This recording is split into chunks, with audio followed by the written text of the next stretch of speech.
Le pouvoir du rire, comment un vrai rire peut guérir et élever les autres. Le rire est souvent considéré comme l'une des expressions les plus puissantes de joie et de connexion. Mais dans le monde de la spiritualité, en particulier dans les enseignements bouddhistes, le rire est traité avec prudence. Ce n'est pas le même rire que nous partageons lorsque nous entendons une blague drôle ou lorsque quelque chose d'humoristique arrive à quelqu'un d'autre. Ce type de rire peut, en fait, parfois être nuisible, surtout lorsqu'il provient du malheur d'autrui.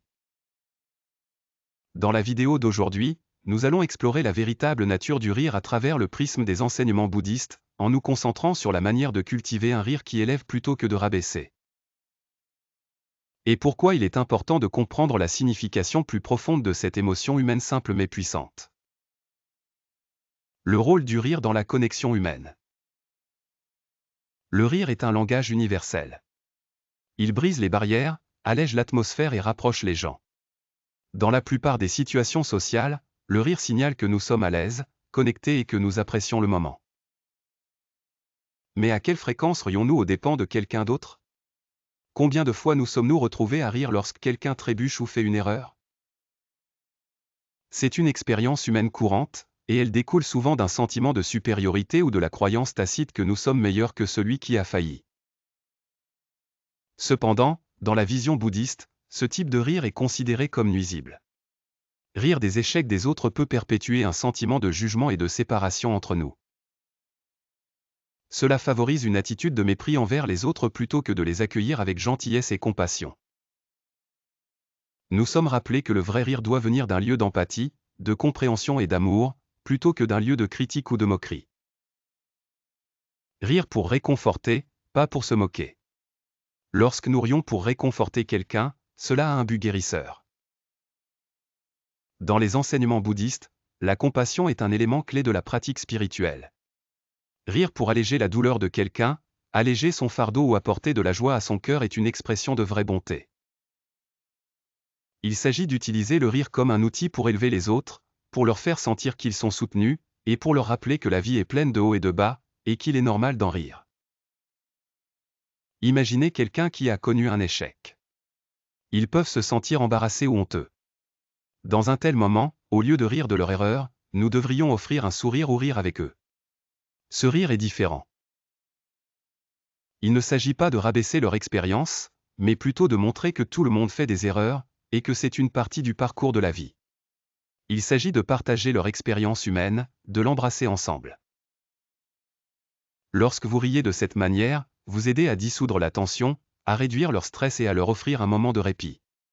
C'est une forme de soutien émotionnel, une façon de montrer que vous êtes là pour eux, peu importe ce qui se passe.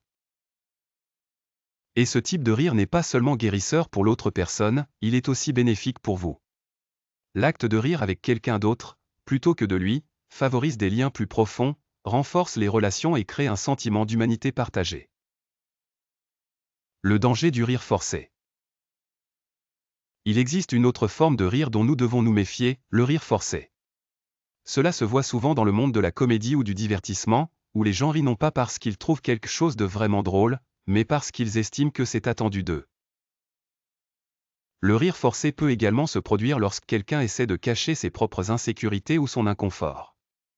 Les personnes qui luttent émotionnellement peuvent rire de manière exagérée pour masquer leur douleur ou cacher leur vulnérabilité. Dans le bouddhisme, nous apprenons que masquer nos véritables émotions avec des expressions forcées, que ce soit le rire ou autre chose, n'est pas bénéfique. Cela nous empêche de vivre pleinement nos émotions et de guérir. Le vrai rire provient d'un endroit authentique en nous. C'est la réponse naturelle à la joie, pas un masque pour la tristesse ou la douleur. Si nous rions seulement parce que nous pensons que nous devrions, ou si nous rions pour nous distraire de blessures émotionnelles plus profondes, nous ne sommes pas pleinement présents avec nous-mêmes ou avec les autres. Rire et discipline spirituelle, pourquoi certains moines évitent de rire? Dans le monde du monachisme bouddhiste, le rire n'est pas une pratique courante. Les moines s'abstiennent souvent de rire car cela peut être considéré comme une distraction de leur discipline spirituelle. Le Bouddha lui-même aurait rarement ri, car il voyait le rire excessif comme un potentiel obstacle à l'illumination. Cela ne veut pas dire que le rire est intrinsèquement mauvais, loin de là, mais qu'il peut être un signe d'attachement aux plaisirs éphémères du monde. Les enseignements du bouddhisme nous encouragent à trouver la paix et le contentement en nous, indépendamment des circonstances extérieures. Le rire, lorsqu'il est excessif, peut nous lier au monde des plaisirs sensoriels et renforcer notre attachement à la nature changeante de la vie. Dans un cadre monastique, où l'objectif est de transcender les distractions du monde et de se concentrer sur le chemin de l'illumination, rire trop peut être perçu comme une façon d'éviter un travail intérieur plus profond et significatif. C'est pourquoi les moines cultivent souvent une attitude sérieuse et paisible, non pas parce qu'ils manquent de joie, mais parce qu'ils comprennent que le vrai bonheur vient de l'intérieur. C'est une joie qui ne dépend pas des événements extérieurs ou des réactions des autres. C'est une paix profonde et durable qui reste stable même face aux défis de la vie. Et c'est ce type de paix que les enseignements bouddhistes nous encouragent à développer.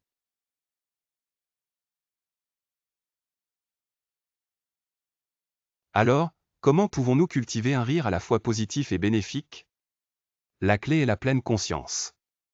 En étant attentifs à nos intentions lorsque nous rions, nous pouvons nous assurer que notre rire sert un but positif. Voici quelques façons d'intégrer ce rire conscient dans votre vie.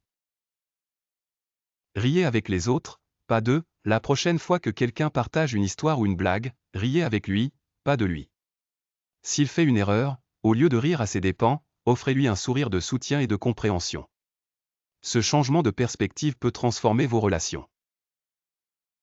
Utilisez le rire comme un outil de guérison. Lorsque quelqu'un se sent mal, utilisez le rire pour l'élever. Offrez un moment léger pour apaiser sa tension et apporter de la joie dans sa vie. Soyez attentif au rire forcé, faites attention à quand vous riez par obligation ou pour cacher vos véritables sentiments. Permettez-vous de ressentir ce que vous vivez vraiment, plutôt que de le masquer par le rire.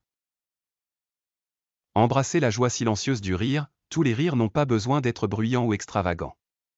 Parfois, le rire le plus significatif est celui qui est silencieux et sincère, provenant d'un lieu de contentement et de paix intérieure. Riez de la vie, pas des autres. La vie peut être difficile, et le rire peut être un merveilleux moyen de faire face à ces défis. Mais rappelez-vous, il ne s'agit pas de rire des malheurs des autres. Il s'agit de trouver l'humour dans les absurdités de la vie et de rire avec ceux qui vous entourent. Conclusion, le rire comme chemin vers la compassion. Le rire, lorsqu'il est utilisé correctement, est un outil puissant pour favoriser la compassion, la connexion et la guérison. Il nous permet de naviguer à travers les défis de la vie avec un cœur plus léger et peut aider à construire des ponts entre les gens. Mais nous devons être attentifs au type de rire auquel nous participons. Aide-t-il les autres ou les diminue-t-il? Dans les enseignements bouddhistes, nous sommes encouragés à cultiver un rire ancré dans la bonté, la compassion et la compréhension. Il ne s'agit pas de nier notre joie, mais de s'assurer que notre joie ne se fait pas au détriment des autres. En pratiquant le rire conscient, nous pouvons transformer cet acte simple en une puissante expression d'amour et de guérison, pour nous-mêmes et pour ceux qui nous entourent. Dernière réflexion. Le vrai rire n'est pas une réaction aux absurdités ou aux échecs du monde, mais une profonde expression de notre paix intérieure et de notre compassion. En comprenant la véritable nature du rire et en l'utilisant comme un outil de guérison et de connexion, nous pouvons créer un monde plus harmonieux. Alors la prochaine fois que vous rirez, demandez-vous, ce rire aide-t-il à élever les autres? Si oui, alors vous êtes sur la bonne voie.